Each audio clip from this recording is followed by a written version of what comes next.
महर्षि दयानंद सरस्वती विश्वविद्यालय अजमेर के पर्यावरण विज्ञान विभाग में राष्ट्रीय प्रदूषण निवारण दिवस के अवसर पर एक विशेष संगोष्ठी का आयोजन किया गया। कार्यक्रम में प्रोफेसर प्रवीण माथुर ने प्रदूषण निवारण दिवस के महत्व एवं इसकी ऐतिहासिक पृष्ठभूमि पर विस्तृत व्याख्यान प्रस्तुत किए। उन्होंने भोपाल गैस त्रासदी का उल्लेख करते हुए बताया कि ये दिवस हमें औद्योगिक सुरक्षा, पर्यावरणीय सतर्कता और मानवीय जीवन की रक्षा के लिए किए जाने वाले प्रयासों और अधिक मजबूत करने की प्रेरणा देता है। कार्यक्रम में विभागाध्यक्ष प्रोफेसर सुब्रतो दत्ता ने भी अपने विचार साझा किए। कार्यक्रम में doctor Shubhra Singh, doctor Sushmita Chaudhary, doctor Anima Sharma, Raunak Chaudhary, Komal Nogia, Kaushal Rupawat, Nivedita Sharma एवं पर्यावरण विज्ञान के विद्यार्थी उपस्थित थे।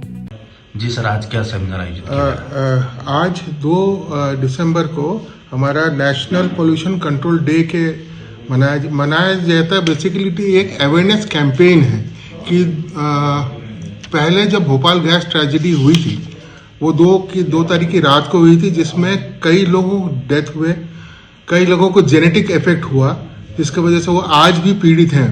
तो उस चीज़ को हम याद करते हैं कि हमारे यहाँ एक इस तरीके का हादसा हुआ था, तो उसको हम कैसे प्रिवेंट कर सकें, उसको कैसे रोकथाम कर सकें। इसके लिए अवेयरनेस फैलाना चाहिए हमें कि आजकल जो भी, क्योंकि अर्बनाइजेशन है और इंडस्ट्रियलाइजेशन है, तो दोनों चीज़ें ऐसी हैं जिससे कि हम छूट नहीं सकते। ये दोनों चीज़ें हमारे लिए एक आवश्यकता है, पर इसको डेवलप करने के लिए हमें जो हमारा अपशिष्ट या जो वेस्ट प्रोडक्ट निकल रहा है वो प्रॉपरली मैनेज हो और उसको हम फिर डिस्पोज करें। उस चीज़ का एक अवेयरनेस हमें खुद में रखना है, सोसाइटी में लाना है, प्लस जो अपने जितने भी इंडस्ट्रीज हैं या कॉलोनीज जो डेवलप हो रही है उसमें ये तरीके चीज़ों का वेस्ट मैनेजमेंट प्रॉपर हो, इसको हमें देखना है। और अगर वो नहीं कर रहा तो इसको अमल में लाने के लिए हमें कुछ ना कुछ अवेयरनेस कैंपेन करने चाहिए। अभी आज जैसे न्यूज़ में हमने पढ़ा कि सांभर जो झील है नावा में, वहाँ पे नमक की खेती होती है, पर नमक की खेती के साथ साथ जो अपशिष्ट पदार्थ वहाँ रिफाइनरी से निकल रही है नमक की खेती में, उसका प्रॉपर डिस्पोजल नहीं हो रहा है। तो आज ही पेपर में वो आया था न्यूज़ की उसका भी प्रॉपर डिस्पोजल, जबकि वहाँ पे जगह डिसाइडेड है कि कहाँ उसको डिस्पोज ऑफ करना है, पर उसका प्रॉपर मैनेजमेंट अभी भी अमल नहीं कर पाया वहाँ के लोकल एडमिनिस्ट्रेशन। तो इस तरीके की जो चीज़ें हैं उनको आज हमें याद करके उसमें कोई आगे की अच्छी कार्रवाई करें हम, ताकि वो पर्यावरण सुधरे और पर्यावरण का संरक्षण हो सके। क्योंकि आजकल पर्यावरण बहुत ज़्यादा पॉल्यूटेड हो गया है। इन केस ऑफ एयर हम जब कहते हैं ठंड पड़ रही है, डेफिनेटली स्मॉग होगा, धुंध होगी ज़्यादा और हानिकारक तत्व हमारे हवा में होगी, जो कि हमारे जो कमिंग जनरेशन से जो छोटे बच्चे हैं उनको नुकसान पहुंचाएंगे उनके लंग्स में।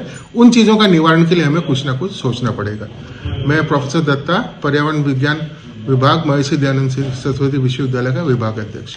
हाँ, आज क्या कार्यक्रम आयोजित किया जा रहा है एनवायरमेंट चेंज में? आज 2 दिसंबर को जो 1984 के अंदर भोपाल गैस त्रासदी हुई थी, उसको स्मरण करते हुए नेशनल पॉल्यूशन प्रिवेंशन डे आयोजित किया जा रहा है। इस दिवस का जो प्रमुख उद्देश्य है वो विद्यार्थियों में और आम नागरिकों में प्रदूषण को लेकर के जागरूकता फैलाना कि किस तरीके से प्रदूषण जो है वो हमारे स्वास्थ्य के लिए हानिकारक है, और ऐसी इको फ्रेंडली जो प्रैक्टिसेस है जिससे हम प्रदूषण को रोक सकते हैं या नियंत्रित कर सकते हैं, वो उनकी बात आगे तक पहुंचाना है। आज के इस कार्यक्रम में महर्षि दयानंद सरस्वती विश्वविद्यालय के पर्यावरण विज्ञान विभाग में एक लेक्चर आयोजित किया जा रहा है। लेक्चर जो है प्रोफेसर प्रवीण माथुर जो पूर्व विभाग अध्यक्ष थे यहाँ के, उनके द्वारा दिया जा रहा है। और इसी के साथ में प्रोफेसर सुब्रतो दत्ता भी अपना व्यक्तित्व देंगे।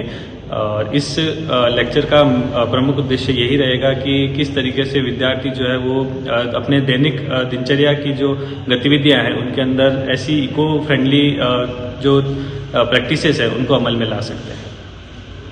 जी बताएं, आज क्या कार्यक्रम आयोजित? आज पोल्यूशन के ऊपर प्रोग्राम हुआ है, जिसमें भोपाल ट्रेजेडी जो 1984 में हुई थी उसके बारे में बताया गया है। कौन कौन यहाँ पर कार्यक्रम में है? हमारे एक्स HOD है, HOD आ गए हैं, और बाकी सारी गेस्ट फैकल्टी है, बच्चे हैं सारे जो अभी प्रोग्राम में सम्मिलित हुए हैं।